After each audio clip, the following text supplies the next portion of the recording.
our Superintendent series, Andy Moore, our Director of HR, is going to be giving you the nuts and bolts about certified and classified information about things like sick days and how they roll over, personal days, how they roll over, and how those kinds of days can impact you either upon retirement or at the end of any fiscal year.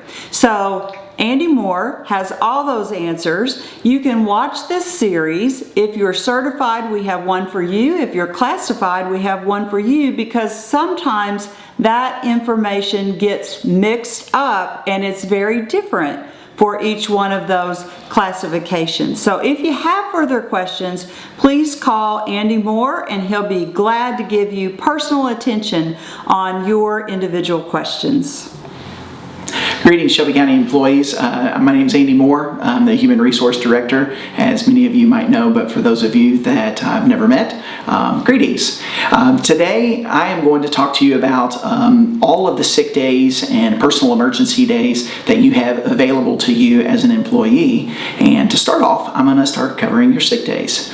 So sick days are awarded at the beginning of each contractual year. The sick days are determined based on your employment status. If you are year-round, meaning 240 days or more, you will be allocated 12 sick days annually. If you are an employee that serves less than those days, then you are going to be awarded 10 days. And the way that that basically is calculated is it figures about 1 day per month for your annual award. The good thing about our sick days is, per the statute, they are available to you at the very beginning of the year. They're not prorated, and so in the event that you find yourself ill or needing to use sick leave time at the beginning of the school year, you have all of those days available to you, as well as any days that you might have rolled over in a previous year. Sick days, it can be used for a lot of different things. They can be used for yourself, for sick leave, for any type of preventative or well care that you might have. Those are good examples of when to use those days. They can also be used for your immediate family, dad, mom, sister, brother, any of your children.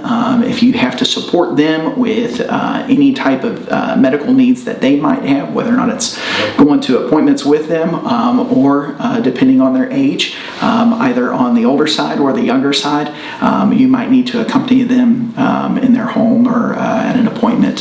So those days are perfectly acceptable for you to do that. The big premise behind these days is that they're limited, so there's only a finite number of them that you have each year, and they do roll over annually, and you can amass, depending on what tier system you're in with the retirement system, but traditionally you can amass between 200 and 300 of these days over the course of your career. So they are there for you to use. We want you to use them. We want you to be healthy, and we really don't want you to feel guilty about using them. The only thing that we ask is when you need them, provide as much advance notice as you can.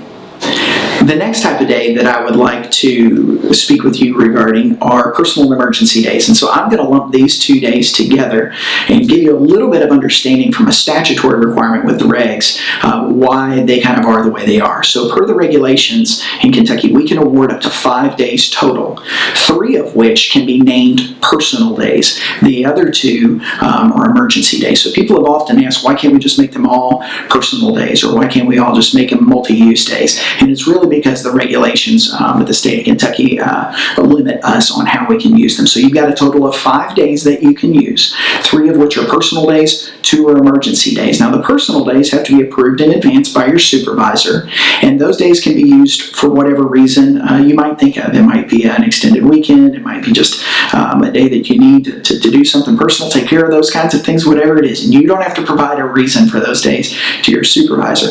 The emergency days, on the other hand, are more restricted for use, and so that's why many of you end the year with emergency days.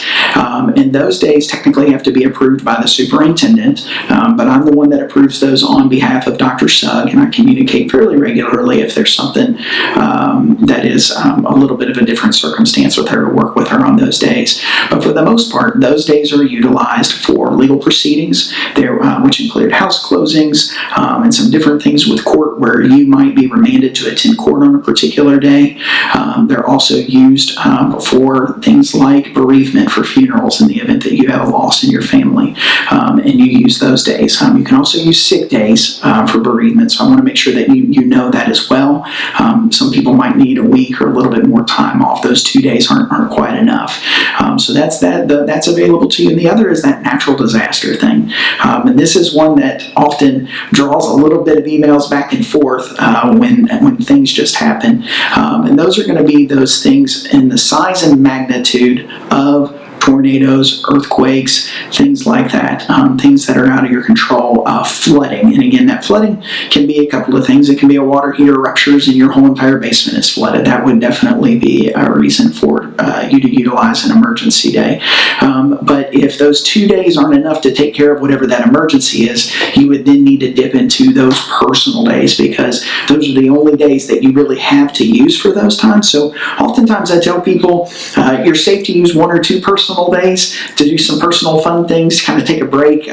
We don't get a ton of days off when kids are in the building and when school is in session, but those are good. But don't use all of them, because sometimes life happens.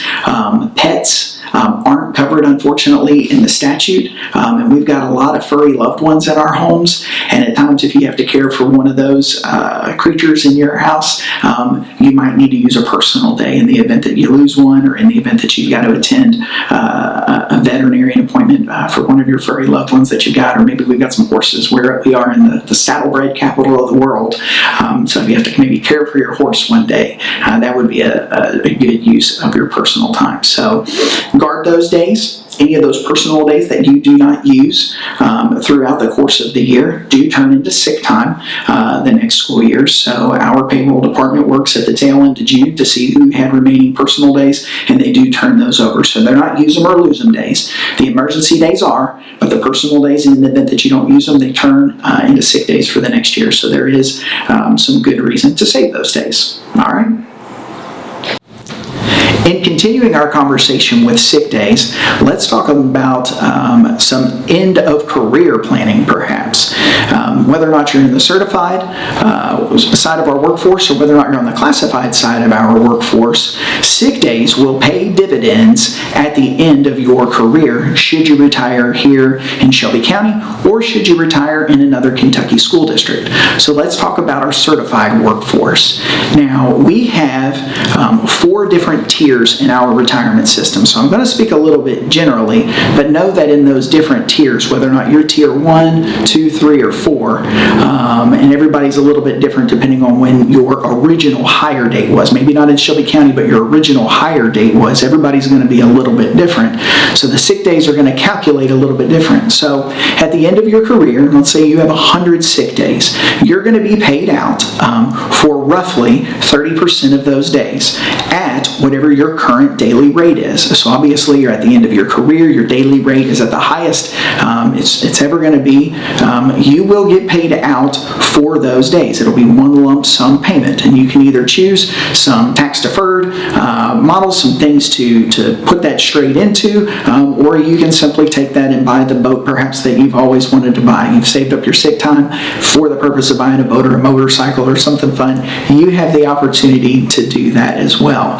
Now, depending on where you are in the retirement system, some of those days will actually go into the final calculation of your high 3 or your high 5 and potentially pay dividends long into your retirement. So ask some questions with KTRS, log on to your Pathways account with KTRS, figure out where you are, do a little bit of research there, because those sick days will pay dividends if you save them over the course of your career.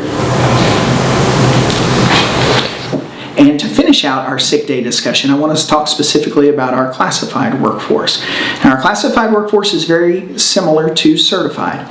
Let's say you have the opportunity, you're healthy and your family's healthy, you don't have to utilize a ton of days, and let's say you've got somewhere in the neighborhood of 100 days when you retire, and you are one of the higher wage earners on the classified salary schedule. So whatever your employment status is as an 8-hour employee making X amount of dollars, you're going to be paid for 30% of those days upon your first and I'm going to be really particular with saying that, upon your first retirement from us. And so you will be paid out in a lump sum. And again, very similar to our certified workforce, you've got the opportunity to receive those monies and do a couple of different things with those monies when they do come in. But it is, again, to your benefit to save those days over the course of your career, as they will pay dividends when you retire either from Shelby County Public Schools, or you retire, in this instance, from any of the members to the Kentucky classified retirement system. So that CARES system. So anybody that's paying in, there's a number of professions across the state that pay into that system. So it is to your advantage to do that. Now, there is a caveat because thankfully, many of you, after you retire, you figure out you got a little bit left in the tank, and you want to come back and continue to serve Shelby County either on a full-time basis or doing something else, or on a part-time basis, and you do start to amass some additional accruals. The unfortunate part is that we only pay out that retirement one time, so that is for your first retirement. We do have some employees that have been with us a number of years and will end up almost retiring with us. They do almost 2 full careers, but they only pay out that first time. So what I will say is, with everybody regarding sick days, save them, but make sure you do utilize them to keep yourself healthy, because a healthy you is going to be what's best for Shelby County kids and Shelby County Public Schools. So that wraps up our discussion on sick leave talk. A final thing that I would like to talk to you about at this time is a new partnership that Shelby County has recently entered into, and that is with a company called CARES Solace. This officially begins on February 1st. It's really new. I've got some information coming in as we speak, and I'll be rolling out some stuff to principals and supervisors to let you know some of the specifics. But an overview is, we have heard our workforce talk about mental health for the last several years, and as HR director, I have seen and experienced firsthand seeing the struggles of some of our employees. And over the last 18 months since I've been in this role, I've been actively working with partners trying to figure out what we can do to support mental health. So this partnership with CARES Solace is pretty unique because it will provide an intake hotline, basically, not only for our employees, but for every student enrolled P12 here within Shelby County Public Schools. So somewhere in the neighborhood of about 8,500 people are going to benefit from this. And what you're going to get is basically, you get a number where you can call in. It's a central intake. It is completely anonymous. You can obviously share with the supervisor or somebody that you called, should you choose. But if you choose to just, in the privacy of your own home after work, or maybe on a sick day, when you're having some mental health struggles, or perhaps your child who's a Shelby County student is having some, you can call the number, and what they do is they will ask some basic information about you, much like any physician's office would, but they'll also take your insurance information, regardless of whether or not you take insurance through a spouse who might have another employer and have another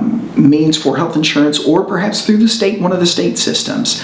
And so they will get that information, and then they will be able to network you with either in-person or telehealth professionals that are trained specifically in what it is that you're dealing with, whether or not it is an eating disorder, anxiety, self-harm, any of those things.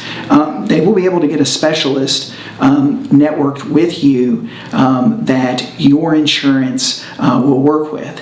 One of the great things about it too is that it's multilingual. We know that we're hiring a more and more diverse workforce, and that certainly our students are incredibly diverse, which is one of the most beautiful parts and awesome parts about our school district. Is it really is truly a melting pot of just a lot of different cultures colliding here in Shelby County. But we've got a new partner that will be able to offer this multilingual service that can get people support in real time when they need it. And so we're really excited about this partnership. It's our first step. There's a second tier to this that hopefully we'll be rolling out a little bit later in the spring to make it a little bit more robust and provide a little bit more support. But we have heard you all, and this is a significant step, we hope, towards retaining a workforce that chooses Shelby County Public Schools day in and day out. So again, I'm excited to partner with CARES Solace. I'm grateful for Dr. Sally Sugg and our school board that continue to invest in our workforce, and I'm just happy to serve in this role as HR director. Thanks, guys.